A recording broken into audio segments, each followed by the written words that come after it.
From I Am Interchange, it's the Nomic Futures podcast.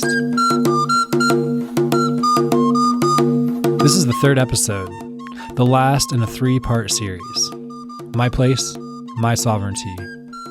Recorded at the Economic Futures Summit, a gathering about systems, but really about people, about land, about new economies. I'm Tate Chamberlin.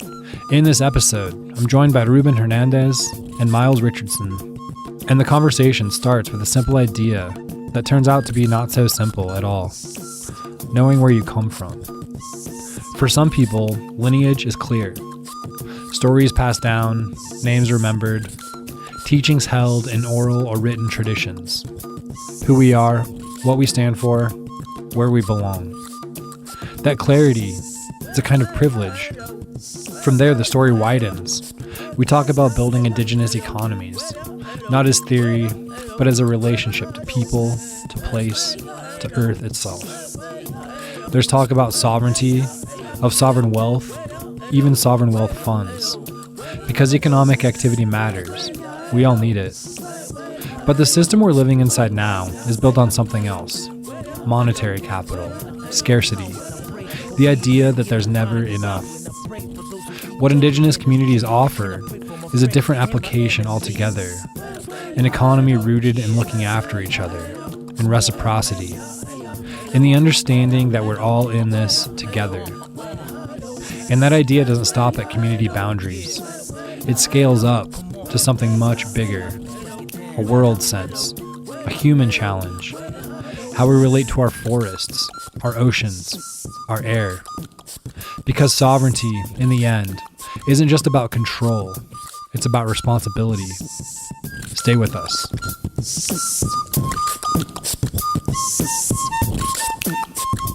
What's your relationship to sovereignty? I'm a sovereign. I'm a citizen of a sovereign indigenous nation, the Haida Nation in the Northeast Pacific, 100 miles off the northwest coast of British Columbia, and our northern shore is 40 miles south of Alaska's southern shore. But in fact, half of the population of our nation are on the Alaska side of the Canada-U.S. border. But we're an ocean people. I don't have the privilege of having such a clear lineage and ancestry and being so clear about sovereignty. My ancestors come from the Middle East. I was born in Central America and an immigrant to the United States, and have been essentially educated on their capitalist system that has promoted shareholder value, promotes profit maximization, promotes capital supremacy. So sovereignty is a very elusive concept in capitalism. A minute ago, we were talking about how to reframe the conversation in a contemporary lens. What does the contemporary lens of all of this mean?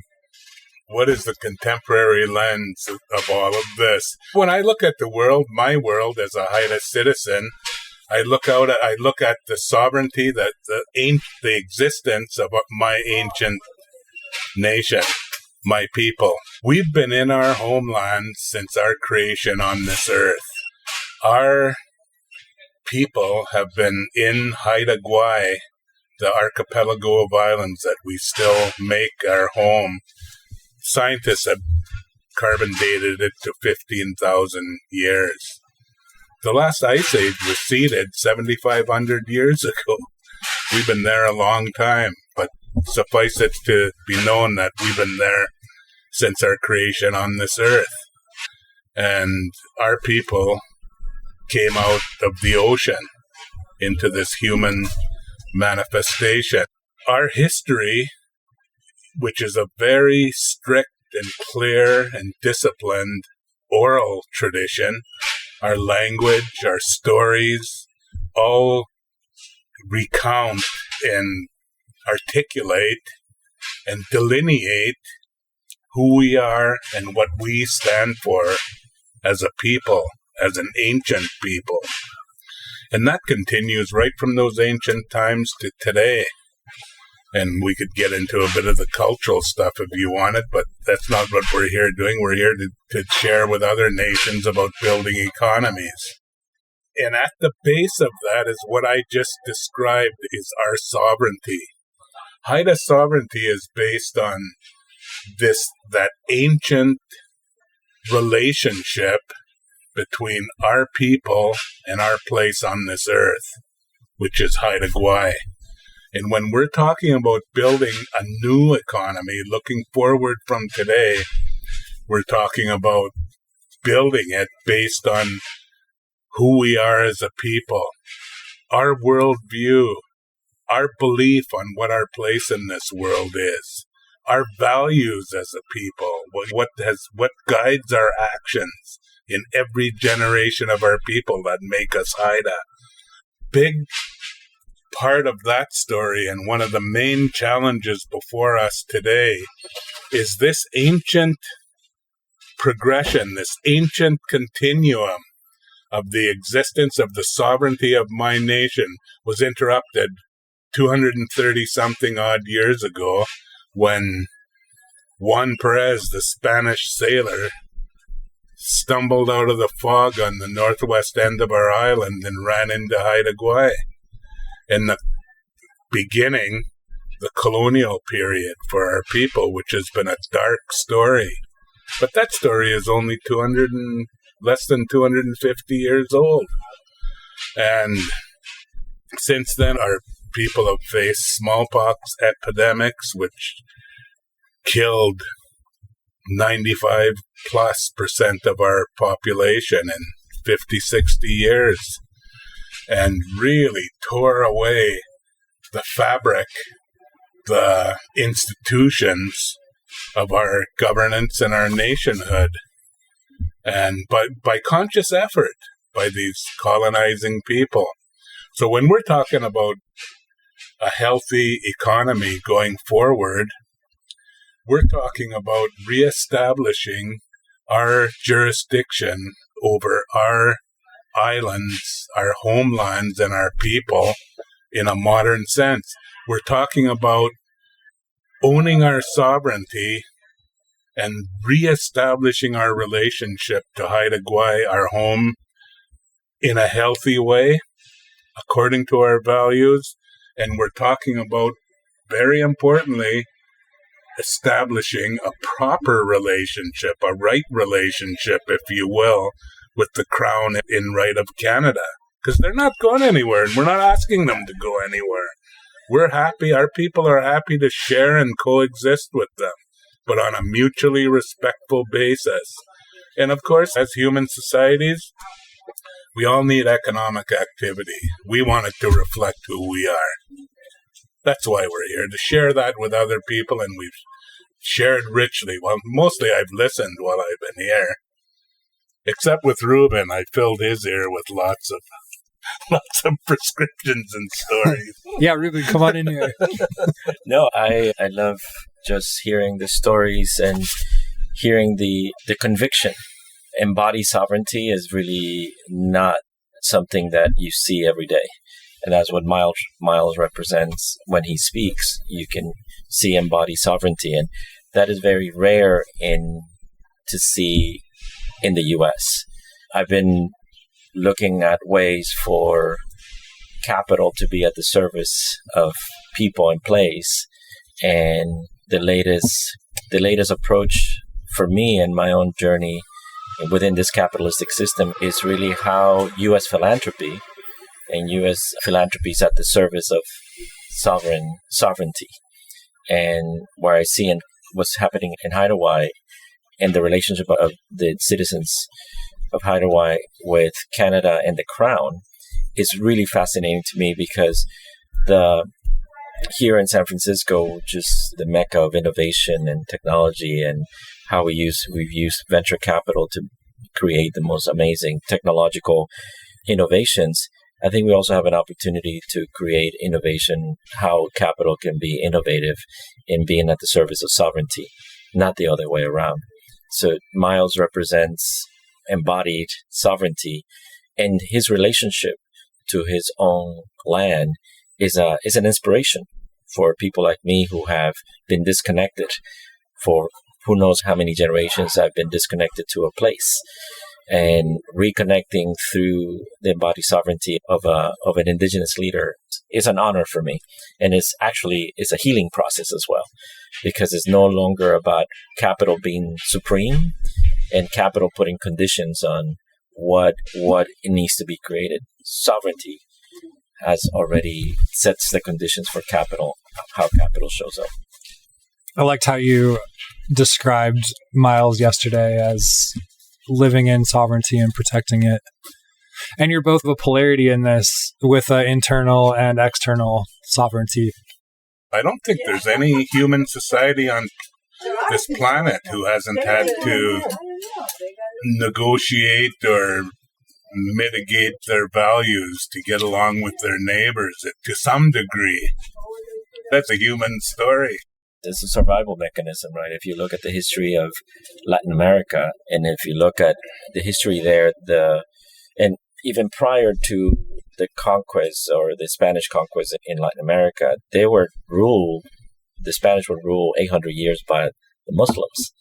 And then that shifted when Columbus started doing his trips.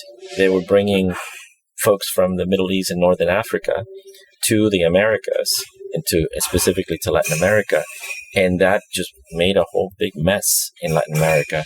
So when you're so disconnected, like someone like me who's itself a melting pot, and coming from a small country in Central America like Honduras to New York City and being dumped in New York City and figure it out, it's a huge polarity. And then capital, money is king. If you got no money, then you got no power. So what happens is that you do anything you have to do, including putting your values aside, to obtain the power that money provides in this society in the United States. But then that doesn't lead you anywhere. It just leads you into more dependency, which really is a zero-sum game. And I didn't encounter real Indigenous sovereignty until 20 years ago, with Native Americans here in the West and in California and Arizona, and just seeing the way of living and the way to relate to the land. That was absolutely fascinating. It was new to me. So I'm learning how to be in relationship to sovereignty and how to maintain this capital supremacy, that we uphold capital as king, to saying, no, actually capital is not. Capital is at the service of sovereignty. We're talking about capital, financial capital, natural capital, and sovereign wealth. Will you help me understand those three? I think Miles can talk more about sovereign wealth, and I can talk a little bit about financial capital. But natural capital is a fairly new concept that is now, it's the 90s. The 90s is when economists started bringing in the externalities into the economic equations. Natural capital is now more of a thing that can be traded, that can be valued, but there's a lot of controversy around natural capital and how do you value. There's the concept of natural assets as well, which is different than natural capital. And there's a lot of noise. All this noise was started with just natural asset companies being created out of the COP26 in Glasgow. It was the first time ever that in the COP they created this new asset class, and now you have a whole industry being developed around natural asset companies. But natural capital has been around for a lot longer. It's just the value now. Natural asset companies allow for the capture of that value.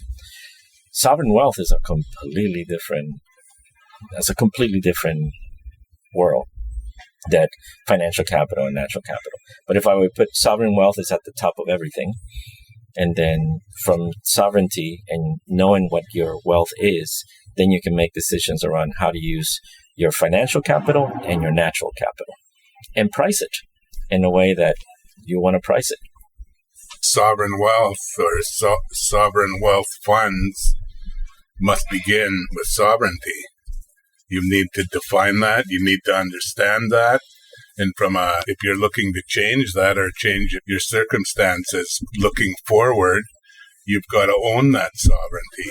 You've got to understand it, and you've got to decide how you're going to live it.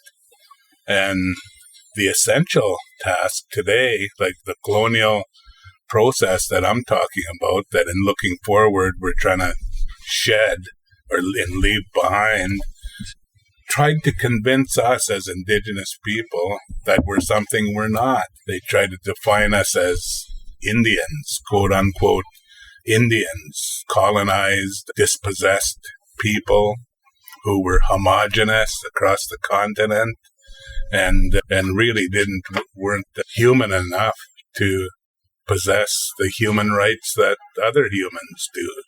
That was, and in that process, separating us from our relationship to our place, to our homelands. That's what that process was intended to do. Now, going forward, as we look to build economies that are acceptable to us, that reflect us, in terms of our sovereignty, we simply have the challenge of being who we are, understanding our worldview as this ancient nation, as this ancient society, understanding the values that define that, and having the courage to live those values. To do that, you don't have to be cranky about it. You just understand the truth, understand the common commitments that societies generally have made. And here I'm referring to the rule of law. That's a big force in all of our lives, and go forward on that basis. But it means for us, it means essentially a paradigm shift. Right now, this economy is based on monetary capital. It's based on a different set of values than our people live. And it comes down to minutia and measuring things. Our way, our Indigenous way, is based on relationships. First of all, understanding that all humans and all of the rest of creation, it's often termed the rest of nature, are interdependent. What befalls the land in these places inevitably befalls us as humans who are staying put in that place. That's a fundamental relationship that's one reason that we've been here for thousands of years, and that's a shift that we're going to have to make to build sustainable, vibrant economies going forward. How will you value it and measure the growth? By how well we look after each other. That if we're all in this together, and in our view as Haida Nation, we're individuals, we're families like anyone else, we're communities, and we have our existence as a nation. And at every level, our success is measured by our well-being and being able to live being who we are.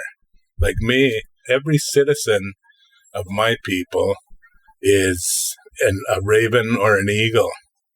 And we have strict social rules or principles that we must adhere to. For example, I'm an eagle. I can only marry a raven. And our descent, our identities and names and the stories associated with those, which are as much an asset, as much property as money, more to us, are defined through our mother's line, through matrilineal descent. And those start defining through the stories, relationship to place, which is another asset. But our success at the end of the day is defined by how well everyone is in living that worldview. And a very clear example of sovereign wealth is the Singapore example.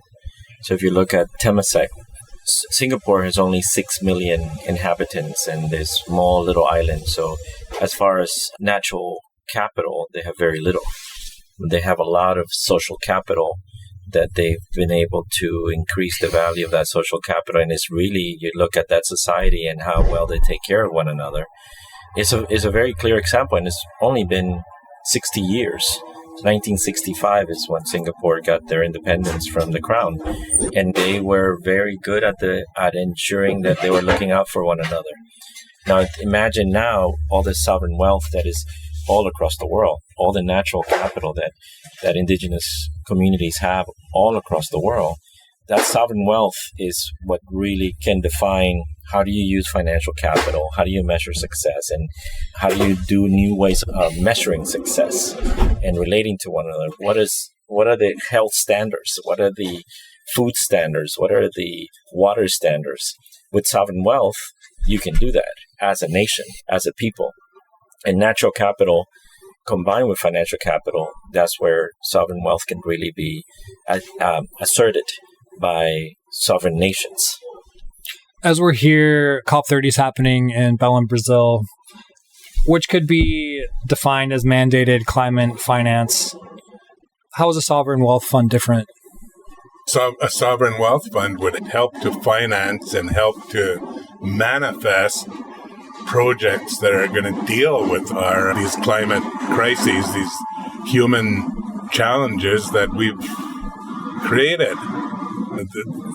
We need, an economy needs to marshal resources and apply them to solving those problems, those challenges.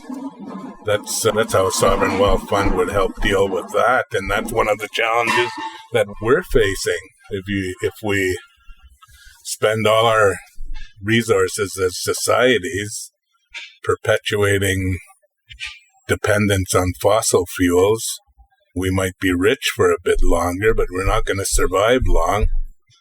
What are the shortfalls of mandated climate finance? That they're mandated. This control, again, is codependency. So you've done all this research, you've done all this, and who have you taken into account to come up with those mandates? Especially when you're talking about a biodiverse region like the tropics, where 80% of the biodiversity is there, where indigenous people who have stewarded that land and those resources for thousands of years, were they really consulted? Were they really involved in those mandates and defining those mandates?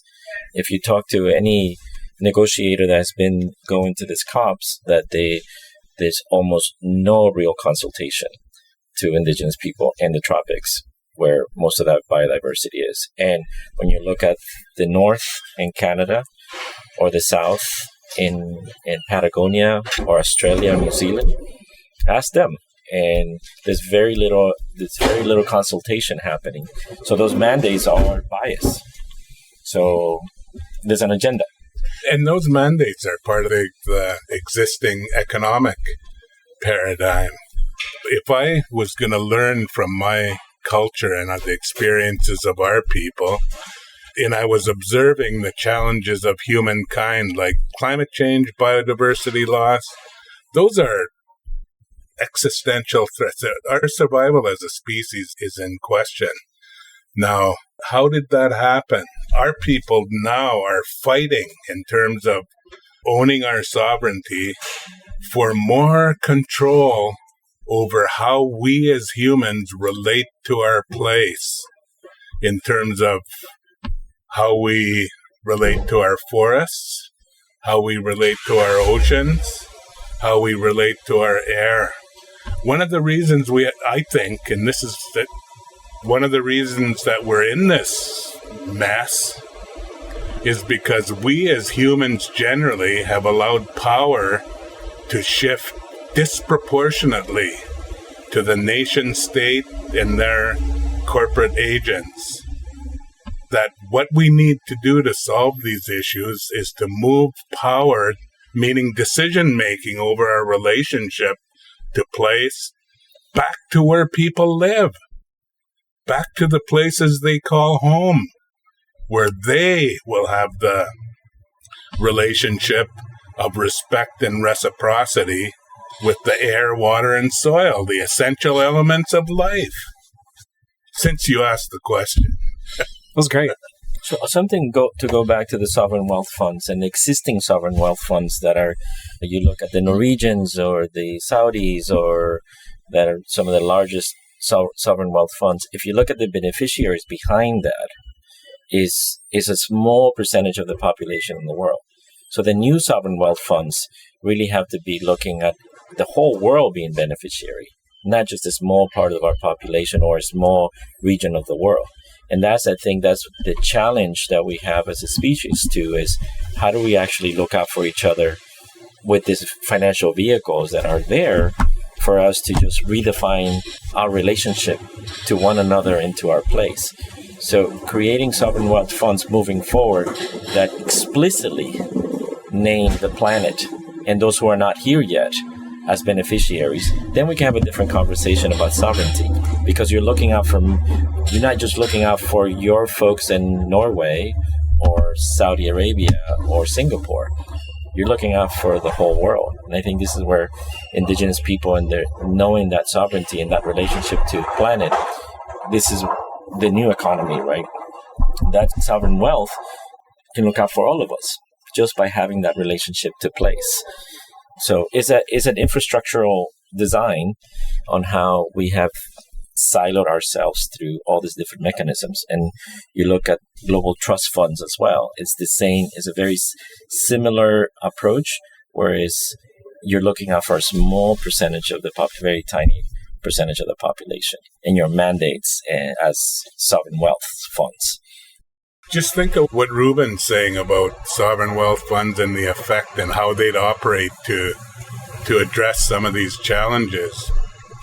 What he's articulating is the application of a principle that Indigenous people share, and it's one of the core challenges for humankind to understand and act on.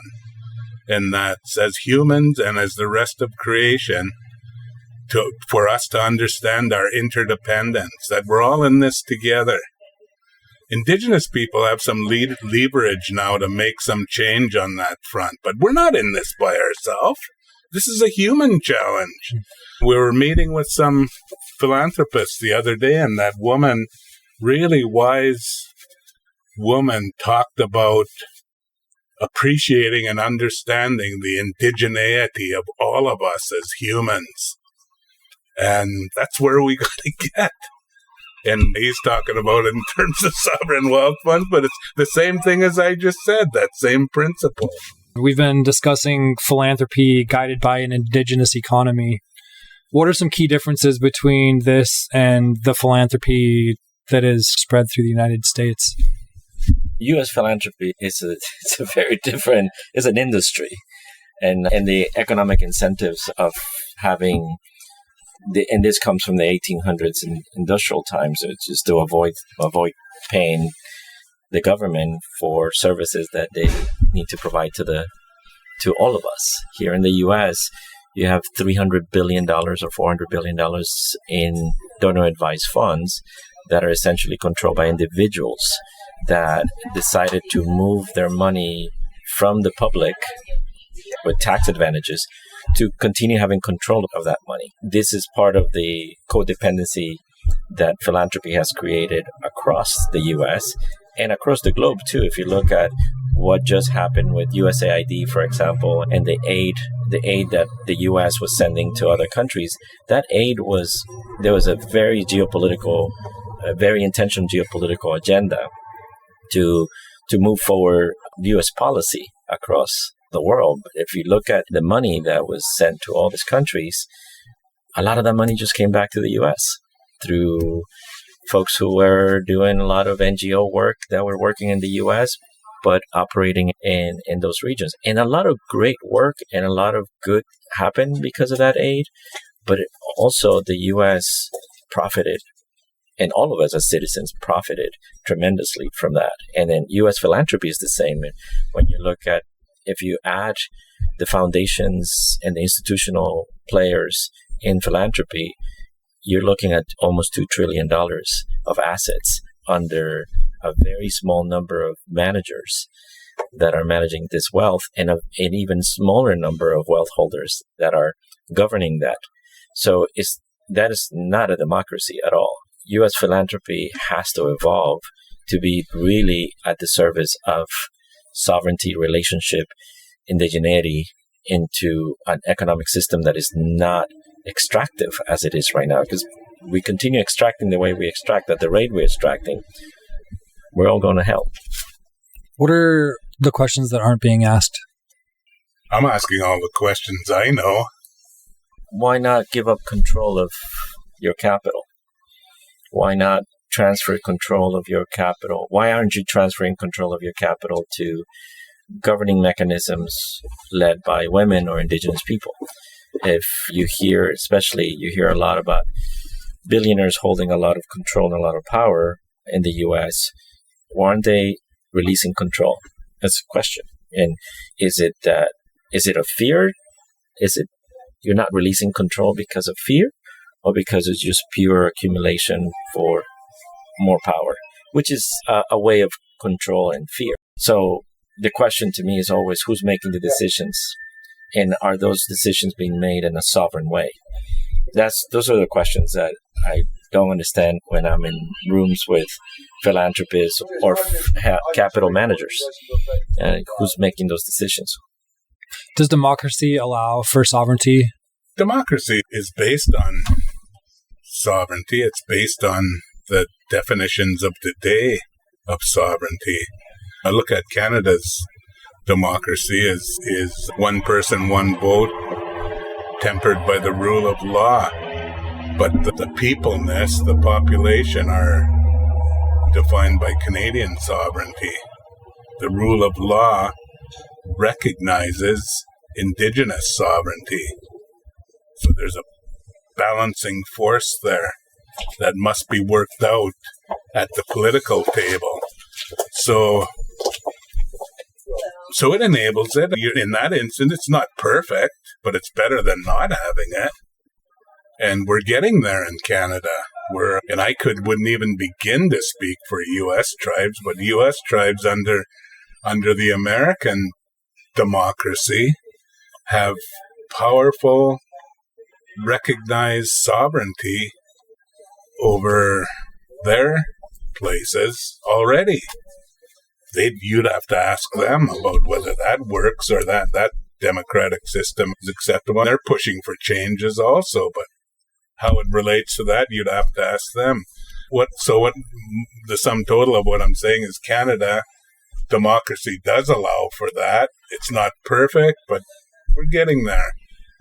Yeah, I think for the U.S. and the rest of the Americas, excluding Canada, maybe some of the Commonwealth Islands are more similar to Canada, but U.S. and most Latin American countries sovereignty from the colonial powers was what created the democracies that we have. So I think it was asserted, sovereignty was asserted and then democracies were created. And it's an experiment. All the democracies across the Americas are just still an experiment. They're only less than 250 years old. So let's get back to your question of what questions are not being asked. There's one that is not glaringly not being asked, and that is, what is truth? That's the fundamental question. My nation's whole culture is based on an intergenerational striving to understand and come to terms with what's true. Right now, that question's it's not asked, and it's answered every day by every faction or every little mob's self-generated narrative. And that becomes the basis of political fights between democracies, fights between every little faction you can imagine. But the answers lie in understanding.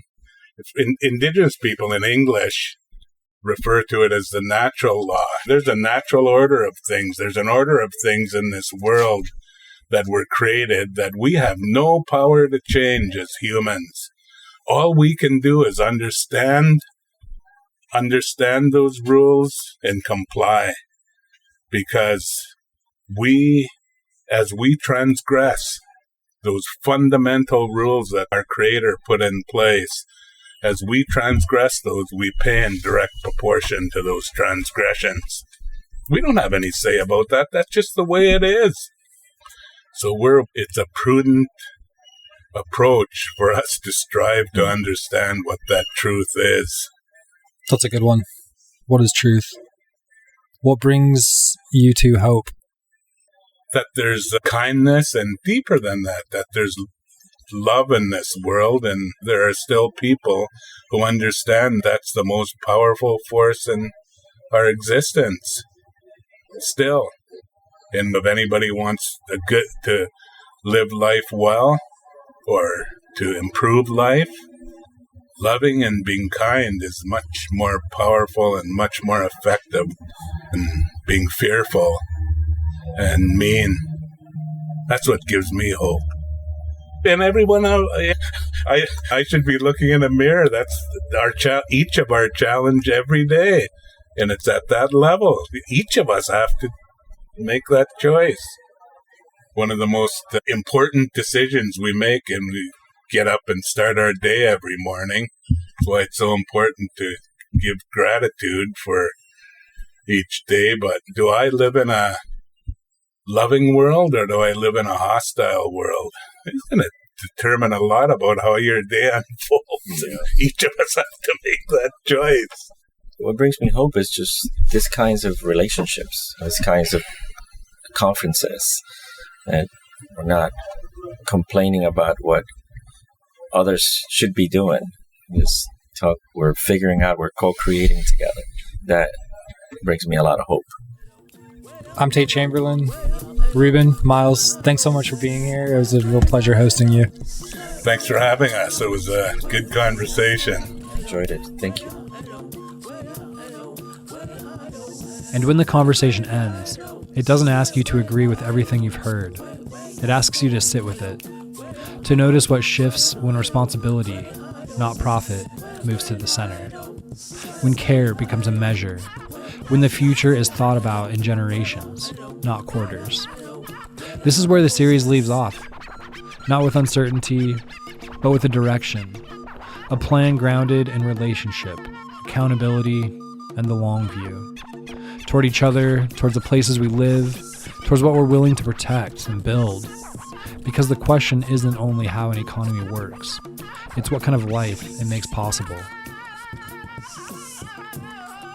Music for the Nomic Futures podcast is by Superman, a contemporary Indigenous artist from the Apsáalooke Nation, featuring the Northern Cree.